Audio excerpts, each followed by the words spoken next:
জুমুইৰ বিনন্দিয়াত অংশগ্ৰহণ কৰা ৬,০০০ শিক্ষাৰ্থী মেট্ৰিক পৰীক্ষাৰ পৰা বঞ্চিত হোৱা বুলি অখিল গগৈয়ে কৰা মন্তব্যৰ তীব্ৰ প্ৰতিক্ৰিয়া প্ৰকাশ কৰিছে সাংস্কৃতিক মন্ত্ৰী বিমল বৰাই। টিংখাঙত সাংবাদিকৰ আগত প্ৰতিক্ৰিয়া প্ৰকাশ কৰি মন্ত্ৰী বিমল বৰাই অখিল গগৈক ক'ত তথ্য পালে বুলি প্ৰশ্ন উত্থাপন কৰে। গতিকে অখিল গগৈৰ কথাৰ কোনো ভেলু নাই বুলিও কটাক্ষ কৰিছে। অখিল গগৈ ডাঙৰীয়া ক'ত পালে সেইটো ডাটা? ৬,০০০ আমাৰ চাহ জনজাতি আদিবাসী সমাজৰ ছাত্ৰীসকলে মেট্ৰিক পৰীক্ষা দিব পৰা নাই, সেই ডাটাটো তেওঁ পালে ক'ত?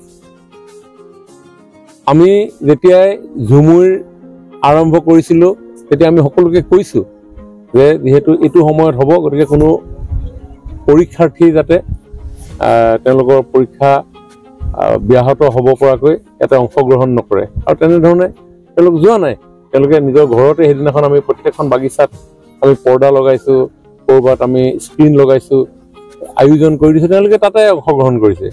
গতিকে অখিল গগৈৰ কথা কিবা ভেলু আছে নেকি? ক'ত পালে? হিচাপটো ক'ত পালে মোক কওকচোন। মোক যদি সোধে, মই এই সাংস্কৃতিক বিভাগৰ দায়িত্বপ্ৰাপ্ত মন্ত্ৰী, এই মুহূৰ্তত যদি মোক কয় যে কিমান সংখ্যক লোক তালৈ গ'ল, তাৰ পৰা কাৰ বয়স কিমান, সেই ডাটাখিনি দিবৰ কাৰণে মোক 2 ঘণ্টা সময় লাগিব। তাত আছিলে 8,800। 8,800ৰ কি 6,০০০ মেট্ৰিক কেণ্ডিডেট আছিলে নেকি? অখিল গগৈৰ কথা কি ক'ব? মুঠতে পৰিৱেশটো বিভ্ৰান্তি কৰাৰ বাহিৰে, মিছা কথাৰে জনসাধাৰণক বিপথে পৰিচালনা কৰাৰ বাহিৰে তেখেতৰ বেলেগ কি কাম আছে? 1,80,00,000 হিন্দু বাংলাদেশীটো ক'ত গ'ল? সেইটো অঞ্চলতে তেওঁ সেই ভোটা জ্বলাইছিলে।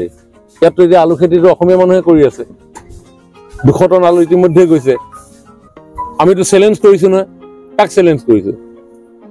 যাক চেলেঞ্জ কৰিব লাগে কৃষি বিপ্লৱৰ জৰিয়তে তাকে চেলেঞ্জ কৰিছোঁ। এইটোৱে জাতীয়তাবাদ। এই মিছা কথাই আমি জাতীয়তাবাদ নকৰোঁ। আনহাতে কংগ্ৰেছৰ লগত জাতীয়তাবাদৰ ভণ্ডামি কৰা সকল লগ হৈ বিজেপিক উফৰাবলৈ কৰা জাতীয়তাবাদ হৈছে বিৰোধী ঐক্য মঞ্চ, যি কংগ্ৰেছে 855 জন লোকক হত্যা কৰিলে। তেনে কংগ্ৰেছৰ লগত মিত্ৰতা কৰি জাতীয়তাবাদ কৰাটো ভণ্ড জাতীয়তাবাদৰ বাহিৰে একো নহয় বুলি মন্ত্ৰী বিমল বৰাই বিৰোধী ঐক্য মঞ্চক তীব্ৰ সমালোচনা কৰে। বিৰোধী ঐক্য মঞ্চ মানে কংগ্ৰেছৰ লগত জাতীয়তাবাদৰ ভণ্ডামি কৰা সকল লগ লাগি লৈ বিজেপিক উফৰাবৰ কাৰণে কৰা পৰিকল্পনা। তেওঁলোকে জাতিটোৰ কাৰণে কাম কৰিব বিচাৰিছে। আৰু কাৰ লগত লগ লাগি কাম কৰিব বিচাৰিছে? কংগ্ৰেছ। যি কংগ্ৰেছে গ্ৰ' মোৰ ফুডৰ কাৰণে মৈমনছিঙীয়া মিয়াক অসমত সংস্থাপিত কৰি অসমৰ ৰীতি নীতি কৃষ্টি সংস্কৃতিক বিপন্ন কৰাৰ ষড়যন্ত্ৰ কৰিলে, সেয়ে হ'ল কংগ্ৰেছ। যি কংগ্ৰেছে 1962ত চাইনিজ এগ্ৰেছনৰ সময়ত তেওঁলোকৰ নেতৃত্বই কৈছিল my heart goes to the people of Assam, এই হ'ল কংগ্ৰেছ। অসম প্ৰেম, অসমৰ অস্তিত্ব বিপন্ন হোৱাৰ প্ৰতি লক্ষ্য ৰাখি অসমৰ ৰাইজে অসম আন্দোলন কৰিছিল, ৰীতি নীতি কৃষ্টি সংস্কৃতি যাতে সুৰক্ষিত হৈ থাকে।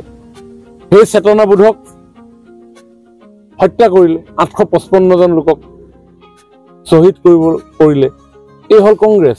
আৰু এই কংগ্ৰেছৰ লগত এই যিসকল লগ লাগিছে, যিসকলে মিছা কথাৰে জনসাধাৰণক অসমৰ উন্নয়নৰ গতিধাৰাক স্তব্ধ কৰিলে, ক'ত গ'ল 1,80,00,000 হিন্দু বাংলাদেশ?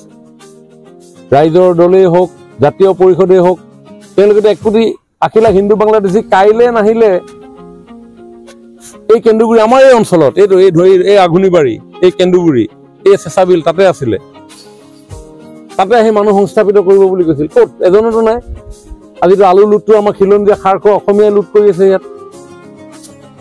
তেতিয়াহ'লে এইবিলাক ভণ্ডামি কিহৰ? জাতীয়তাবাদৰ নামত কিহৰ ভণ্ডামি? কংগ্ৰেছৰ লগত আৰু জাতীয়তাবাদ হয় নেকি? গতিকে এইটো ভণ্ড জাতীয়তাবাদৰ বাহিৰে একো নহয়। টায়াৰ, টিউব, বিচলা কাঠি, কেৰাচিন তেল অসমৰ যুৱ প্ৰজন্মই এতিয়া বিচৰা নাই। অসমৰ যুৱ প্ৰজন্মই ইলেক্ট্ৰনিক্স বিচাৰিছে। অসমৰ যুৱ প্ৰজন্মই ছেমি কণ্ডাক্টৰ বিচাৰিছে। অসমৰ যুৱ প্ৰজন্মই চাউথ ইষ্ট এছিয়ান কাণ্ট্ৰিলৈ কেনেধৰণে আমি ফ্লাই কৰিম উইদিন 3 hours ডিউৰেশ্যনত, তাৰ কাৰণে আমাৰ এয়াৰপৰ্ট ষ্ট্ৰেংথেন হোৱাটো বিচাৰিছে। অসমৰ যুৱ প্ৰজন্মই এডভান্টেজ আছাম 2.0 কেনেধৰণে আৰু বাস্তৱ হয় তাৰ কাৰণে পৰিৱেশ নিৰ্মাণ কৰিব বিচাৰিছে। এতিয়া আৰু বিৰোধী ঐক্য কথাবিলাক আলোচনাৰ বিষয় নহয়, অসম উন্নয়নৰ পথত হিংটো দিহিঙৰ হিং দিচাঙৰ দি লৈ দিহিং চাং কৰিছোঁ আৰু যিহেতু আমাৰ টেঙাঙত যথেষ্ট ব্যুৰো ৰিপৰ্ট অসম টুডে। এই যে মুখ্যমন্ত্ৰী সেইদিনাখন ক'লে